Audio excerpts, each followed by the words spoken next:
Everybody, Z-Man here, and today I have a 3092 TDM gameplay on the map Outpost using the ACR suppressed with extended mags. And today I want to talk about the trailer of Black Ops 2. I didn't really get to get out a video when it first came out because of work and school and stuff and a research paper, but instead of talking about the trailer itself, I wanted to talk a little bit about the game because obviously I can sit here for hours on end describing every single detail in the trailer and you guys would be bored to death, because obviously you guys can go search it for yourself, look at the trailer over and over and get your own opinions on it and not just take my word for it. So some of the things that I'm actually looking forward to in Black Ops 2 is actually the map design and what they can do with the interactivity of the map, because as you guys know, if you guys played Black Ops 1, there were certain maps that you could go to, I forget the map name, where you can go to the center of the map and there would be doors. Sometimes they'd be open, sometimes they'd be closed, and there's 2 points where you could trigger it to open or close to change the map, because the B flag for domination was right there in the middle, and it really changed the dynamics of that map,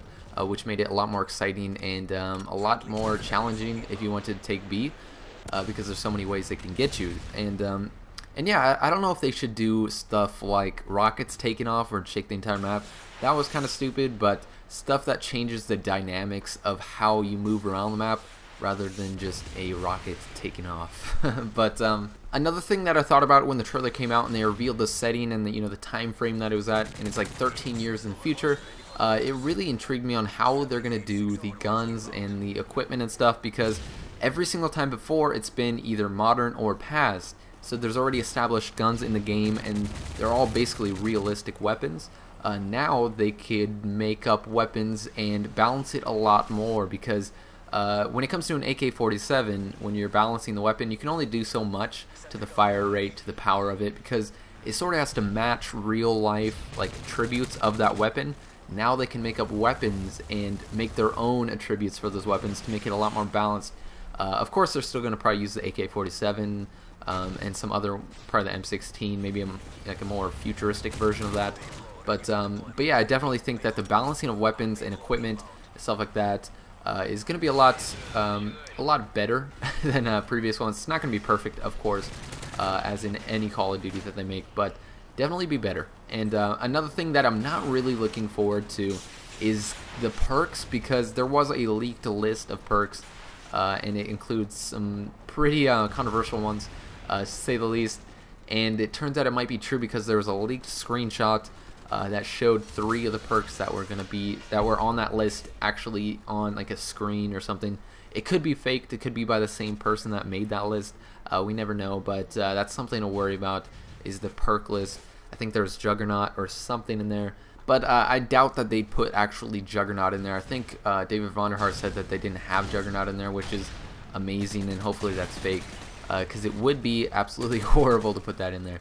It'd be a step back. But another thing that I want to talk about is something that's actually pretty awesome, and I found it extremely amazing, because it kind of takes what I like doing with multiplayer matches with the interactive videos and puts it directly in the single player.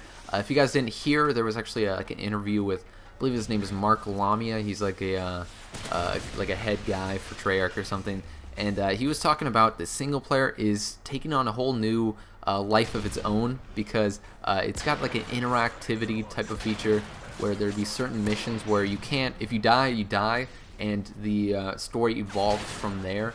And it's pretty interesting if you actually think about it, because they'd have to make different, like tons of different paths you can possibly take, like I make for an interactive video, and I can't imagine making that single player, and they must put a lot of time into it, because I put tons of time into the multiplayer thing, and I'm not even making the game.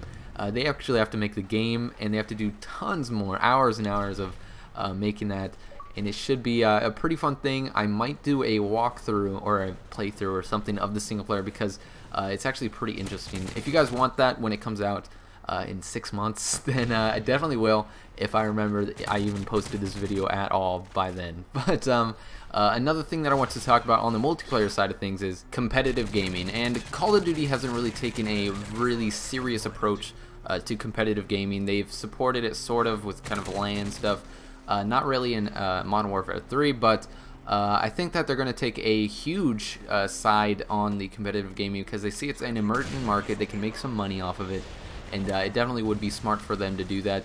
I see them making it a lot funner to watch. I think David Vonhart tweeted that. And maybe they could add a lot more angles for viewing players, not just the typical first-person free roam and third-person view. Maybe like a cinematic view. That would be pretty sick. I don't know. There's not too much that they've announced on that side of things. They haven't really announced anything about the game, for that matter. But another thing that they didn't really announce, but they kind of you know, talked about a little bit, was the mute all button that a lot of people want and a lot of people have been asking for a while. And David Vonhart, he tweeted something like that goes to the effect of muting all people during like a certain event or something. I don't know exactly what it is off the top of my head, but definitely signals towards the mute all button feature in Black Ops 2, which I'm actually really excited about.